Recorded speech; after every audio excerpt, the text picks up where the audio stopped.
So good morning. I'm here with Phil Bryant, who's the second-term governor of Mississippi. It's a great pleasure to have you here. Thank you, John. Appreciate it. Yeah. So congratulations. You're the incoming chair for the Education Commission of the States, which is quite an honor, and I think that will be an exciting two-year journey for you. So I'd love to learn a little bit about what Mississippi is working hard on in education policy. Everything. And it's people keep asking, what's the one thing you're working on that is such a challenge for you? All of it was a challenge.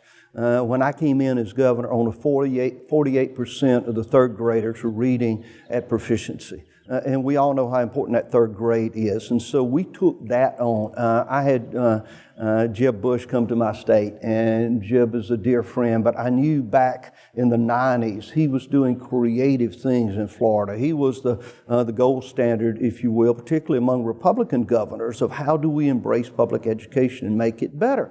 And so we look at a continuum of education in the state of Mississippi. Just now, one of the more successful programs we believe that we're going to have is in our daycare centers, moving an educational component where the children are at.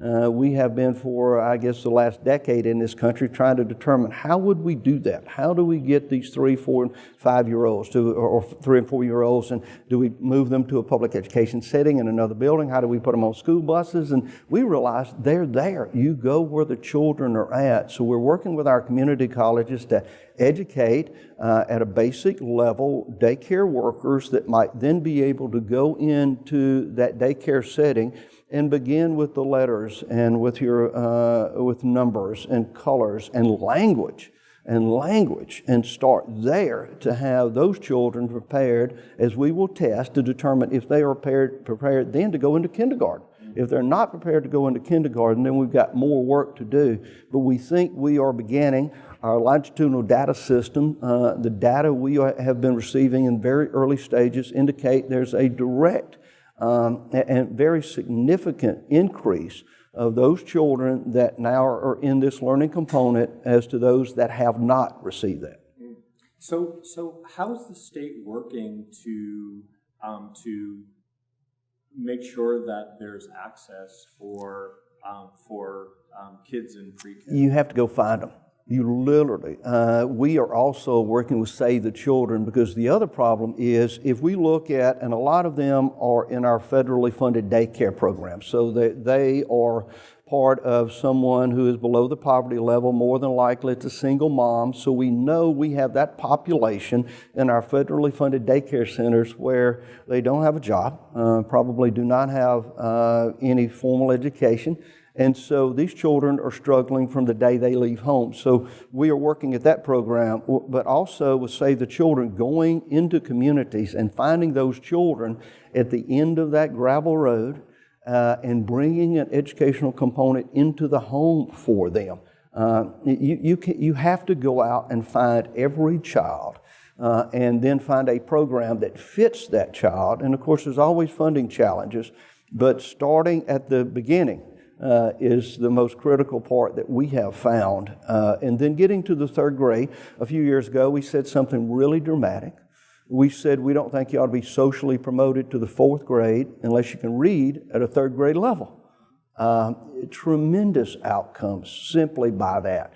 48% of the children were reading at proficiency level when I came into office. 6 years later, 92% are reading at a 3rd grade level. A lot of reading coaches. About a $35-40 million investment in reading coaches going into these schools. But if we can start at that pre-K daycare level and go to the 3rd grade with a level of intensity and success that we can then track through evidence-based data, the rest of it is easy. The rest of it can be done. And dyslexic children, I was a dyslexic child that repeated the 3rd grade, so I get some of the challenges that these children are having. So a very robust program on dyslexic children in our state and how we deal with that. So staying back for a year won't keep you from being governor. I'd like to remind people that I did stay back a year, and I've had some moderate level of success in life. The most important thing is we intervene, and they must learn how to read. So we put a very bright light on the third grade, and we said, you may like to have square dancing, you may love to have some other art classes, but that's great. But you must teach these children to read before you can do any of the rest of that. And the intensity level was amazing. A lot of pushback. Principals got very nervous because we were going to interrupt the lunch schedule. They came and said, third graders eat at a different time than fourth graders. We'll work around that. We have, in the summertime, my wife and I just left an academy that we do at the Children's Museum for those children that did not pass their third grade reading exam. And we're very intense, but it's at the Children's Museum. We don't take them back to a standard classroom, and we don't say you're going to have to sit in these classes maybe in this very warm school during the summer. We say, how about coming to the Children's Museum? And wonderful. They love it. They love it. And by the way, while you're there, we're going to bring you to a proficiency level of reading. So we get about 2/3 of those that take the test at the end of the summer and then are able to go back to the school and then on to the fourth grade. That's a creative solution. So the new environment with the Every Student Succeeds Act is really going to push a lot of opportunity down to the states, but it also is a capacity challenge for states. It is. So how are you guys thinking about taking up that challenge? Well, we've long said, governors and commissioners, let us have more flexibility. And we think that will be a way for us to be creative in looking at how we handle the capacity that we have. But again, it's so important that we have to look in every location for improvement.